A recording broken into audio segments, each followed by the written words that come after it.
One element we have not talked about when winding or making motors and winding motors is the size of the motor. By the rules, we are limited to a maximum of 2 grams of motor. Now, 2 grams is a measurement of mass. So we can have a mass of 2 grams of rubber in our motors.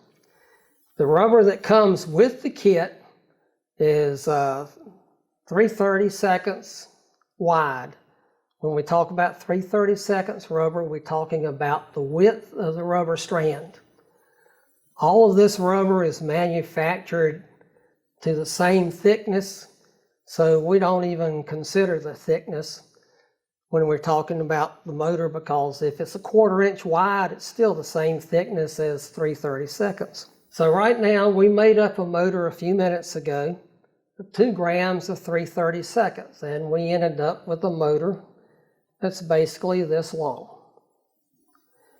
Now we can change the flight characteristics of the airplane by changing the size of the motor. If you can source different size motors, and some of the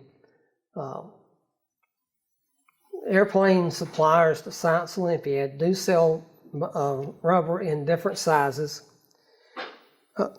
If you can get something like, here is a motor made out of 1/16 rubber. It is still the same mass, it is still 2 grams, but it's only a 1/16 of an inch wide instead of 3/32.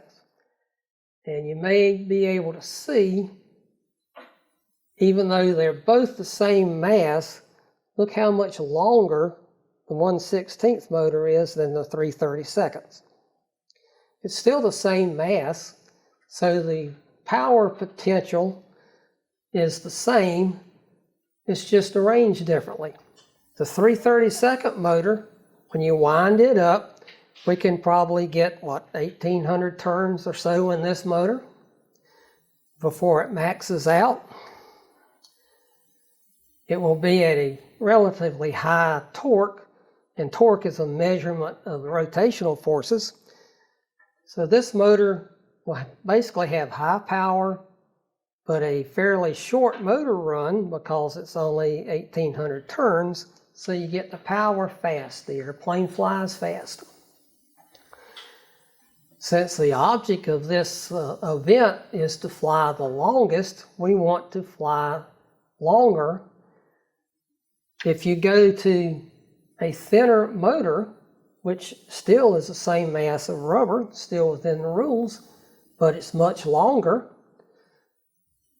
this smaller, thinner rubber motor will probably take up to 2,500 turns, which is much more than the 1,800 that the 3/32 did.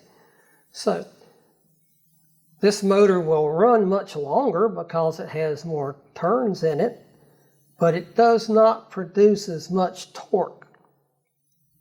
So the airplane will fly slower, probably will not climb as high. So actually you can use a smaller motor if your airplane is climbing up to the ceiling in your gym and hitting the rafters. If you go to a smaller rubber, then you launch at lower torque. It won't climb as high, but the motor runs much longer because it has more turns. Remember, the mass is the same, so you still get the same amount of power. You get it at a lower rate for a longer period of time with the smaller motor. So if you can source different sizes of rubber, make different size motors, experiment with it, see which works best for your airplane.